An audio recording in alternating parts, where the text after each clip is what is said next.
ఆంధ్రప్రదేశ్ రాష్ట్ర ఐటీ విద్యాశాఖ మంత్రి తెలుగుదేశం పార్టీ జాతీయ ప్రధాన కార్యదర్శి నారా లోకేష్ జన్మదిన సందర్భంగా నెడదవోలు పట్టణంలోని పార్టీ కార్యాలయంలో ఘనంగా కేక్ కటింగ్ కార్యక్రమం నిర్వహించారు. కార్యక్రమంలో ఆంధ్రప్రదేశ్ రాష్ట్ర నైపుణ్యాభివృద్ధి సంస్థ చైర్మన్ మాజీ శాసనసభ్యులు నెడదవోలు నియోజకవర్గం తెలుగుదేశం పార్టీ ఇన్ఛార్జ్ బూరుగుపల్లి శేషారావు పాల్గొని కేక్ కట్ చేసి శుభాకాంక్షలు తెలిపారు. ఈ సందర్భంగా నియోజకవర్గం నుండి పార్టీ నాయకులు, కార్యకర్తలు, పార్టీ కుటుంబ సభ్యులు, కూటమి నాయకులు పెద్ద సంఖ్యలో హాజరై నారా లోకేష్ జన్మదిన వేడుకలను అత్యంత ఉత్సాహంగా జరుపుకున్నారు. యువ నాయకుడిగా రాష్ట్ర అభివృద్ధికి కృషి చేస్తున్న నారా లోకేష్ మరిన్ని ఉన్నత శిఖరాలు అధిరోహించాలి అని నేతలు ఆకాంక్షించారు.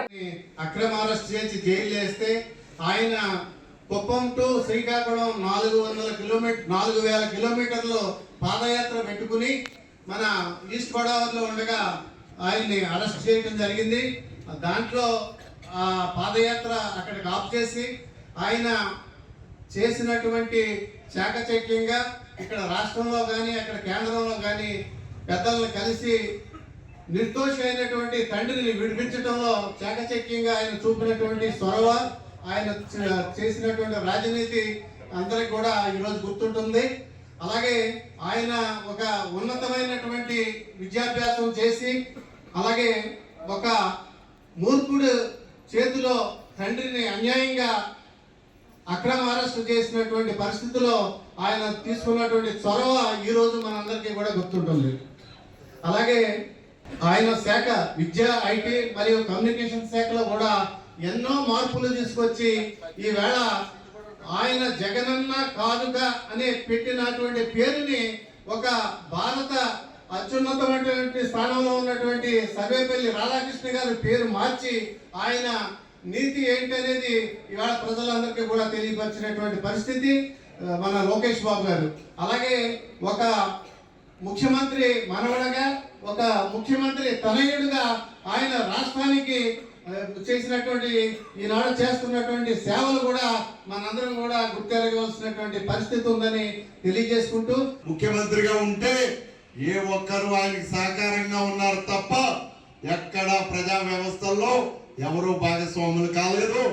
ఎవరు అవినీతికి పాల్పడలేదు. అదే విధంగా మన గౌరవ ముఖ్యమంత్రి నారా చంద్రబాబు నాయుడు గారు ఈవేళ ఆయన ముఖ్యమంత్రిగా బాధ్యతలు స్వీకరించి మరి ఆయన విధులు నిర్వర్తిస్తూ ఉంటే ఆయనకి చేదోడు వాదోడుగా ఈ రాష్ట్రంలో ప్రజలందరికీ కష్టాలు ఉన్నాయి, ఈ రాష్ట్రంలో ప్రజానీకం అంతా సమస్యలతో ఉన్నారు, ఈ రాష్ట్రంలో ఉన్నటువంటి వ్యవస్థలన్నీ నిర్వీర్యమైపోయి పక్కదారి బట్టి చాలా అఘోరమైనటువంటి పరిస్థితి ఈ రాష్ట్రం ఉంది. ఈ రాష్ట్రానికి ముఖ్యమంత్రి చంద్రబాబు నాయుడు గారే కాదు, ఓ ప్రక్కన ఉప ముఖ్యమంత్రి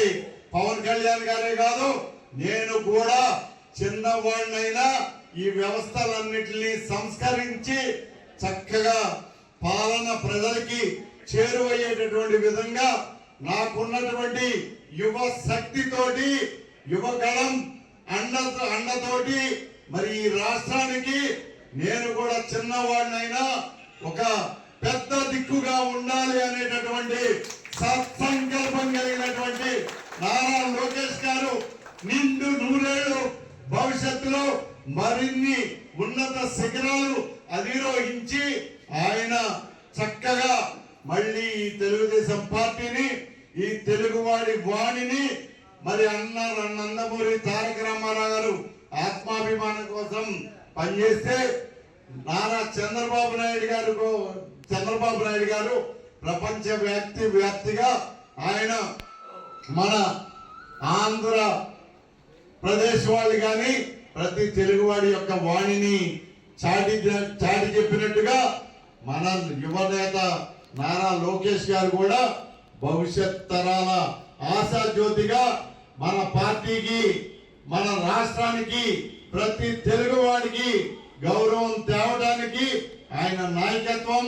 ఆయన అండదండలు అన్ని కూడా మనందరికీ అవసరం. మనందరి యొక్క పెద్దవాళ్ళందరూ కూడా ఆయనకి మనందరి ఆశీస్సులు ఆయనకి అందిద్దాము. చిన్నవాళ్ళందరూ కూడా ఆయనకి తోడ్పాటును అందిద్దాం. తప్పకుండా తిరుగులేనటువంటి నాయకుడిగా మనం అందరం ఆయన నిరూపించుకుంటారు. ఆయనకి చేదోడు వాదోడుగా మనందరం కూడా ఉందామని చెప్పి మనవి చేస్తూ ఈరోజు మరి మన వాళ్ళందరూ కూడా ఇక్కడ పెద్ద ఎత్తున పాల్గొని మన యువనేత నారా లోకేష్ గారి యొక్క ఏదైతే జన్మదినం కార్యక్రమంలో మీరందరూ పాలు పంచుకున్నందుకు ప్రతి ఒక్కరికి కూడా మరి మీ అందరికీ కూడా ఈ సందర్భంగా ఆయన జన్మదిన శుభాకాంక్షలు మనం తెలియజేసుకుంటూ మనం కూడా ఒకరికొకరం పరస్పరం తెలియజేసుకుంటూ ఈ సంతోష సమయాన్ని గడుపుదామని చెప్పి వచ్చి పాల్గొన్నటువంటి ప్రతి ఒక్కరికి ప్రత్యేకమైన